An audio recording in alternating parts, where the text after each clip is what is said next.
and I apologize for that. No, but here's the thing. You had a previous drug case. Yes, ma'am. So I don't understand why you continue to try to build your happiness off somebody else's misery. This case starts crazy right away. A woman gets caught with over 400 grams of illegal stuff in her car. She's clearly deep into addiction. Usually people try to play it down, but when you're carrying that much, it looks less like personal use and more like a business. In most states, that much automatically counts as trafficking, even if she swears it's all for her. To me, this isn't just bad choices. It's a straight crash with reality. Do you guys think addiction makes people act like this? Or is it just an excuse? Let's watch. State versus Samantha Venegas. Could I have parties announced? Jason Garrett from the State, Your Honor. Denny Callahan, defense. And are you Miss Venegas? Yes, ma'am. You entered a plea to count 2 on March 26th. You entered a plea of no contest.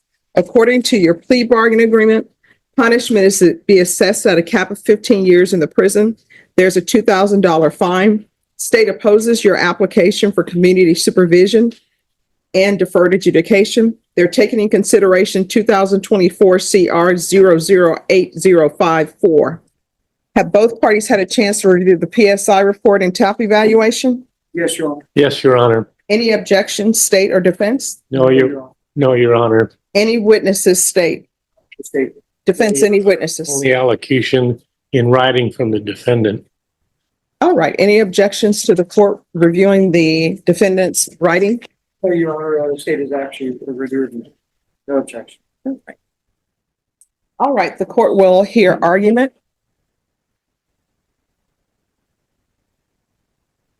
Well, before I hear argument, there are some things that defense maybe you can address with the court. It says in the PSI that her guilt is minimized. And I did read where she's saying that the vehicle's not hers.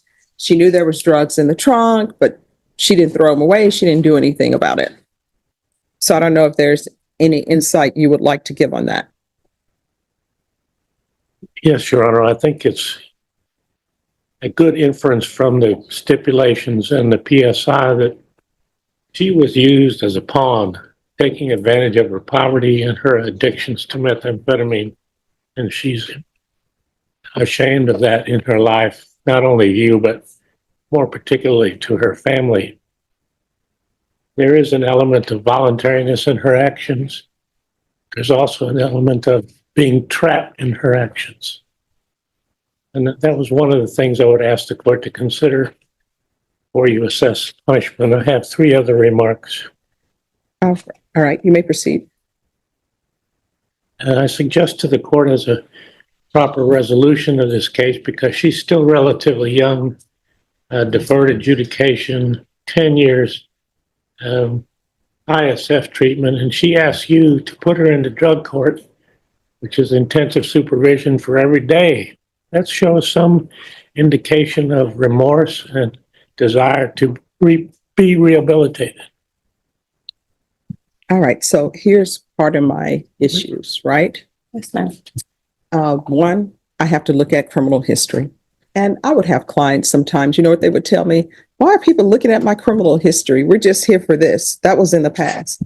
But I would always tell them that your criminal history is sort of like a credit report. And what you're trying to get is probation. So people are trying to say, has she been placed on probation before? You know, will she do well? Yes. So it shows that you've been on probation before, and a motion to revoke was filed, and you were revoked and sentenced to 5 years. I know that was in 2007. Right. And then in 2014, you were sent to prison for another case. And in 2015, there's a case that you were sent to prison for, and I believe these were running concurrently because it appears that they were running concurrently. And then 2016, again, that's a case. It was running concurrently with the others. So what I'm viewing, it doesn't appear that you would be a good candidate for probation. May I say something? Sure. You want to raise your right hand, though, because the state may have some questions if you want to say something. All right. Do you solemnly swear or affirm the testimony you give will be the truth and nothing but the truth, so help you God? I do. All right. You can lower your hand, state your name for the record. My name is Samantha Benavides. I know, okay, I did, in 2010, I went to prison. I was gonna get reinstated on probation, but I took it up with my grandfather, and my grandfather wanted me to go do the time instead of being reinstated on my probation, because he was scared that I was gonna get messed up again and go do a large number of time, and he was gonna pass away. And while I how was old were gone. you when that happened? I was 29, 30. And so that's why I chose that. I chose that because my grandpa asked me to do that, and he ended up passing away 6 months before my release. But that is why I was going to get reinstated.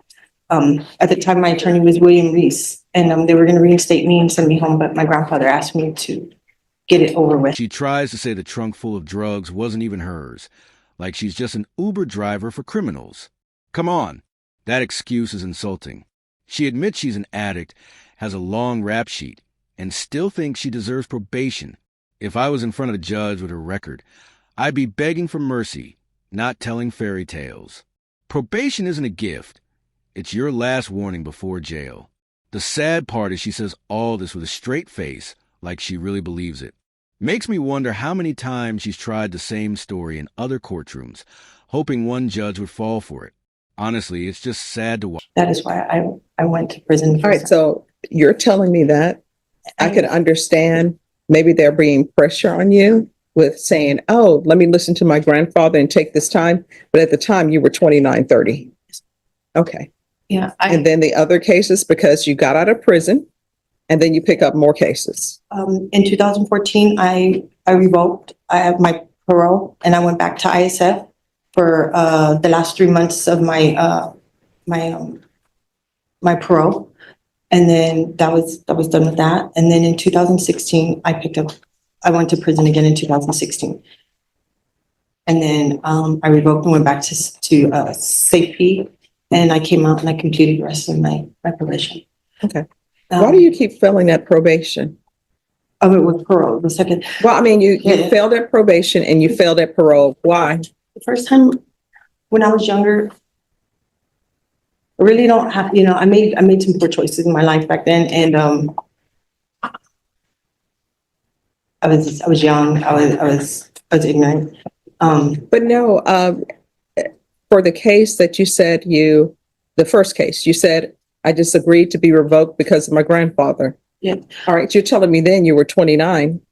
Yes, I 30. didn't go report. All I didn't go right. report, and I But then had you- a drinking problem back then. Okay.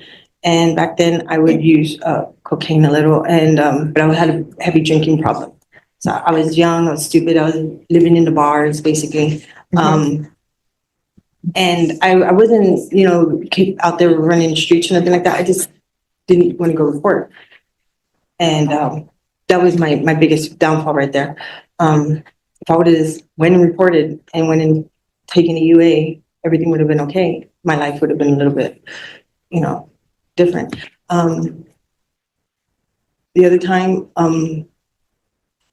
when I got out, I violated parole. It was because I came out of dirty UA. Okay. Let me ask you this, Okay. because I understand your past. Do you know the amount of drugs this was, the weight of it? Yes, ma'am, I do. It's a lot, right? Yes, ma'am. Okay. You can continue. My life for a while, I was just, I made a lot of mistakes and I'm not proud of it. I'm very sorry for them. If I could take them all back, I would. Now that I'm older, now that I see things differently, and trust me, this opened my eyes. I was doing a lot,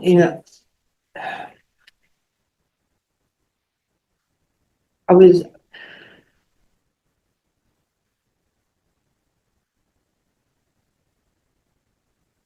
was just trying to, this last offense it was something, it was just, I was trying to, get by, pay my bills. I was stuck in it. I was just trying to get out of it. And I see now that what it cost me, what it could cost me. And I apologize for that. No, but here's the thing. You had a previous drug case. Yes, ma'am. So I don't understand why you continue to try to build your happiness off somebody else's misery. So that's basically what you're doing. You're taking a shortcut and You're building your happiness on somebody else's misery. Addiction and can't stop. And there you are for money. Correct, you're right. All right, State, do you have any questions? Just facts of this case. Okay. Mr. Vegas, on this case, you stated that the drugs weren't yours or the drugs were somebody else's. It wasn't mine, it was in the vehicle. All right, could you speak up, please? It wasn't mine, it was in the vehicle, but I was aware that it was in it, and I should have gotten rid of it. So you're When I- aware when I that you located had a it. key in your pocket that matched the lock to the box that the drugs were in, correct? Yes, correct. Okay, no further question, Your Honor. Nothing further. I have one other point, Your Honor. Yes. She has family support and was unable to get finalized letters into your hand indicating that support. That's all, Your Honor. All right. Ms. Venegas, Yes, ma'am. the amount of drugs in this case Yes, ma'am. is, let me see, over 400 grams. Yes, ma'am. And from what I read in the police report, and this whole thing about the being in your boyfriend's car and you don't know, you were in your boyfriend's car and you should have got rid of them, but you didn't. It doesn't ring true based upon what I read in the police report, because according to the police report, you're known as a, that's what it says in the police report. And that's what was stipulated to. I don't think you're a good candidate for probation.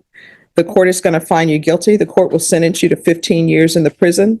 There's a $2,000 fine. Time and money will run concurrently. The court will take in consideration 2024 CR 008054.